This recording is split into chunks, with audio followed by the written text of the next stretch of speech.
बाजार में तो सब ठीक है, उतार चढ़ाव बना रहता है, बट कल जो वोडाफोन आइडिया में हुआ उसको लेकर लोगों के काफी सवाल है, काफी चिंता है। तो पहले तो एक बार बताइए ये एग्जैक्टली हुआ क्या जो इतनी बड़ी 20% की गिरावट आई? वैसे तो too much she talked about it, फिर भी थोड़ी सी शॉर्ट में बता देता हूँ दीप कि एक्चुअली कल सुप्रीम कोर्ट की तरफ से एक याचिका पर फैसला आया था। ये याचिका दर्ज की गई थी एजीआर के मामले में।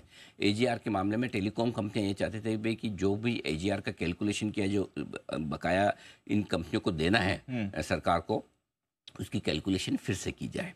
ठीक है, सुप्रीम कोर्ट ने इनकार कर दिया। किस चीज़ से इनकार किया? इनकार इस बात से किया कि हम इस मामले को सुनना ही नहीं चाहते, जो पहले कैलकुलेशन हो गई वो फाइनल, बात खत्म। दो तरीका हो सकता था, एक सुप्रीम कोर्ट सुनता और उसके बाद ये कहता है कि नहीं कैलकुलेशन सही है, हम नहीं बदलेंगे, तो भी झटका लगता। लेकिन सुप्रीम कोर्ट ने वहाँ तक जाने नहीं दिया, उसके पहले ही झटका दिया। बोले क्या आपकी दरख्वास्त, आपकी एप्लीकेशन कंसिडर करने लायक ही नहीं, फॉरगेट इट, हम नहीं कंसिडर करेंगे, जो पहले कैलकुलेट हो गया वो फाइनल है। तो पहले लेवल पे थप्पड़ मार के भेज दिया वापस, जाओ बैक टू पवेलियन। ठीक है, तो अब हुआ ये कि कंपनियों को पूरा का पूरा एजीआर चुकाना पड़ेगा। एजीआर का ड्यू है, अलग अलग कंपनियों का अलग अलग है जो चुकाना पड़ेगा। तो ये सबसे बड़ी दिक्कत। अब वोडाफोन आइडिया के लिए स्पेशली क्या है और इनमें क्या करना है, तो कंपनी को उम्मीद ये थी कि 30 से 40 हज़ार करोड़ की रिलीफ मिल सकती है कंपनी को, एजीआर की कैलकुलेशन अगर वापस की जाती तो। ठीक है, और इससे 4 से 5 रुपये 6 रुपये तक का फायदा कंपनी को हो सकता है प्रति शेयर। 5-6 रुपये का फायदा प्रति शेयर बहुत बड़ा होता है, स्पेशली 10 रुपये 15 रुपये वाले स्टॉक के लिए। ठीक है ना, बाजार कल इसे ही एडजस्ट कर रहा था। हालांकि इसको एडजस्ट करने का काम बाजार ने 30 अगस्त से ही शुरू कर दिया था, जब सुनवाई का दिन था, बंद कमरे में सुनवाई हुई थी और किसी को पता नहीं कि इस सुनवाई में क्या कुछ हुआ। लेकिन शायद हो सकता है कुछ लोगों को अंदाज़ा लगा होगा, क्योंकि उस दिन जो टॉप बनाया उसके बाद वापस कभी वो भाव नहीं आया और वहाँ से लगातार एक तरफा गिरते हुए दिखा। उसके बाद गोल्डमैन ने रिपोर्ट दी थी, 2 रुपये 20 पैसे से 2 रुपये 50 पैसे का टारगेट दिया। तो कहीं ना कहीं गोल्डमैन को अंदाज़ा होगा या बाजार में कुछ और लोगों को अंदाज़ा होगा कि ये फैसला टेलीकॉम कंपनियों के पक्ष में आने वाला नहीं है, और इसी वजह से बार बार लगातार कमजोरी होती दिखी है। और कल फिर फाइनली जब फैसला सामने आ गया, अच्छा कल फैसला सामने आया, ये किसी को अंदाजा भी नहीं था कल फैसला आने वाला है, ये भी अंदाजा नहीं था, क्योंकि वो सील्ड हियरिंग थी, तो पता ही नहीं। अचानक से तो एक तो क्या है कि फैसला आने वाला होता ना, तो आदमी ना मेंटली प्रिपेयर्ड रहता है। तो कि भाई अचानक से है, आज कहाँ से आ गया? करेक्ट, ठीक है ना। लोग तो लाइफ हाई एंजॉय कर रहे थे, पार्टी चल रही थी, डांस कर रहा था, निफ्टी बैंक निफ्टी देख के। उनको पता ही नहीं कि उनके पोर्टफोलियो में वोडाफोन भी पड़ा है ना।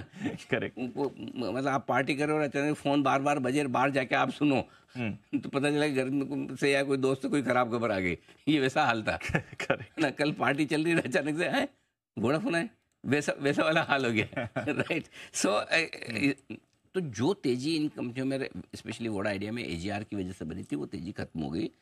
इशू प्राइस जो थी, फॉलोअन प्राइस 11 रुपये, उसके नीचे स्टॉक आ गया। अब यहाँ से आगे क्या, आगे कंप्लीटली इस बात पे डिपेंड करेगा कि कंपनी की परफॉर्मेंस कैसी रहती है, फाइनेंशियल परफॉर्मेंस कैसी रहती है, वो सबसे इम्पोर्टेंट है। ठीक है, ये सबसे बड़ी बात। ठीक है, आगे अब एफपीओ वाले इन्वेस्टर्स कल पहली बार क्लोजिंग पे नुकसान में आए। नहीं तो कल तो वैसे 11 रुपये के ऊपर तो सबको बेचने को मौका मिल भी रहा था, निकलना जो चाहे निकल भी सकते थे। लेकिन यार अब क्या करें, सो जो लॉन्ग टर्म इन्वेस्टर्स फिलहाल होल्ड करें। ओके, पैसा बनने में थोड़ा समय लग सकता है, लंबा समय लग सकता है, लेकिन एक बार अब ये बात बहुत ज़रूरी है कि कंपनी का मैनेजमेंट आकर इन्वेस्टर से बात करे, समझाए, बताए कि आगे क्या प्लान है। और एजीआर की जो रिलीफ अब इनको नहीं मिली, क्योंकि देखिए एक ये नॉन फैक्ट है कि जब ऑफर फॉर सेल आया था, वोडाफोन आइडिया जैसी कंपनी का offer for sale super hit हो जाए, जिसको लोग हमेशा क्वेश्चन मार्क करते हैं ये कंपनी जिंदा रहेगी या मर जाएगी। अब ये सवाल दूसरी बार वापस आया है कि कंपनी जिंदा रहेगी या मर जाएगी। और 2 दिन पहले कुमार मंगलम बिरला साहब ने मार्केट से शेयर भी खरीदे 13.5 रुपये में, 2 करोड़ से ज़्यादा। तो अब वोडाफोन आइडिया के सारे इन्वेस्टर्स ये सुनना चाहते हैं कि कंपनी जिंदा रहेगी मर जाएगी।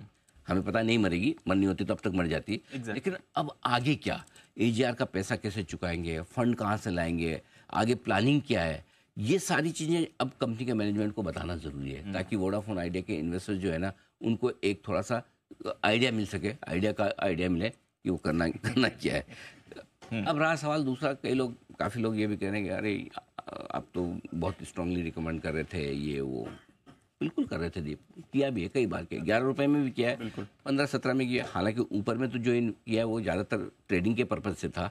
चलो मान लिया किसी ने 15-17 रुपये में भी इन्वेस्ट करके रखा है, आज उसका 10 रुपये 10.5 11 रुपये हो गया, नुकसान में है। ठीक है, मेरा पॉइंट है कि कभी कभार ऐसी चीज़ें हो सकती है जिसमें कोई रेगुलेटरी इशू आ जाए, जिसमें कोई अचानक से खराब, फॉर एग्जांपल हम फार्मा स्टॉक रिकमेंड करते हैं, सारे फार्मा स्टॉक बड़े, अचानक से किसी दिन किसी यूएस एफडीए का डंडा आ गया, तो जिन कंपनियों में रेगुलेटरी इशू है उसमें ये रिस्क हमेशा रहेगी जी, और ज़्यादातर कंपनियों में ये होती है कि नहीं आए अलग बात है। तो मेरा ये मानना है कि बहुत ज़्यादा दुखी होकर फ़ायदा नहीं है। अगर आप 10 स्टॉक में पैसा लगाएंगे तो 1 या 2 आपको नुकसान भी दे सकते हैं, 1-2 परफॉर्म नहीं कर सकते, लेकिन बाकी 5-6 आपके लिए अगर अच्छे चल गए तो आपके ओवरऑल पोर्टफोलियो में, ओवरऑल आपका जो निवेश होगा उसमें आपको मुनाफा ही होगा, ये भरोसा रखिए। मैं चूँकि वोडा आइडिया इसी साल हमने OFS आया था 11 रुपये में, तब हमने रिकमेंड किया। कई लोग बोल रहे थे हम बार बार रोज बताते नहीं कि हमारे स्टॉक क्या चल गए, कितने आपको ट्रेडिंग वाली बात में कुछ स्टॉक्स आपके सामने स्क्रीन पे रखना चाहता हूँ जिनमें मुनाफा हुआ है लोगों को, और ये प्योरली इन्वेस्टमेंट वाले। 1 जनवरी को ओरेकल फाइनेंस दिया, ओरेकल फाइनेंस में 150% का मुनाफा, यानी 2.5 गुना हुआ है शेयर, 2.5 गुना अपने भाव से, 4,200 से आज 2.5 गुना हुआ है। ठीक है, जुबिलेंट फार्मोवा 100% से ज़्यादा, डबल से ज़्यादा हुआ है। ठीक है, इंडस टावर जो कल सबसे ज़्यादा घटने में था, उसमें अब भी जिस प्राइस पे हमने रिकमेंड किया उससे 80% प्रॉफिट पे आप है, घटने के बावजूद भी। ठीक है, PCBL Phillips carbon almost double है जिस भाव से रिकमेंड किया है।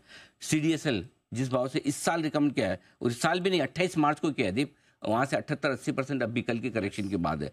BSE अब भी 70% ऊपर है जिस भाव से इस साल अलग से रिकमेंड किया है, ऐसा नहीं कि ये पूरा है। मैं 250 रुपये में BSE रिकमेंड किया उसकी तो बात ही नहीं कर रहा। CDSL हमने उस जमाने में 500 रुपये में रिकमेंड, वो तो मैं बात ही नहीं कर रहा। ये अभी के है, तो इस साल के कई सारे तो एक आध स्टॉक कभी खराब हो सकता है, वो भी इस वजह से जो हमारे हाथ में नहीं है। करेक्ट। इसलिए अगर आप कॉन्फिडेंस रखेंगे, भरोसा रखेंगे और पोर्टफोलियो को डाइवर्सिफाई, अब अगर आपने 100% ही वोडाफोन आइडिया ले लिया तो मैं आपका दर्द समझ सकता हूँ, लेकिन उसमें मैं कुछ कर नहीं सकता। मैं सिर्फ इतना कह सकता हूँ आगे भी बहुत अच्छे मौके आएंगे, वोडाफोन आइडिया का भी लॉस निकलेगा, इसका भी निकल जाएगा इसमें, और दूसरों में भी प्रॉफिट बन जाएगा। चिंता न करें, पॉजिटिव रहेंगे, भरोसा रखेंगे, ट्रस्ट रखेंगे, आपका पैसा बन जाएगा। मैं आपको बताऊं सबसे वर्स्ट केस सिनेरियो में हमने क्या है, एक आईबुल हाउसिंग फाइनेंस दिया जो 50% लॉस पे बुक कराया, उसमें भी आधी कैपिटल गई। या वर्स्ट केस सिनेरियो में स्ट्राइस फार्मा दिया था जो हमारे भाव के बाद बोलने के बाद 50-60% घट गया, वो भी अब डबल हो गया। तो इसलिए कोई ऐसे खराब स्टॉक नहीं है, स्टॉक खराब होना तो समस्या है। अब ठीक है, इसमें एक ऐसी बदलाव हुई है जो किसी के हाथ में नहीं, इसलिए शांति से रहिए, और कहीं ना कहीं आगे और बहुत सारे स्टॉक्स ऐसे आएंगे जहाँ आपका पैसा बनेगा, चिंता न करें। गॉट इट, ठीक है। चलिए, ये है आपके लिए आज सुबह सारे स्टॉक्स और बाजार के एक्शन के बाद। बताएं सर, फिर सेटअप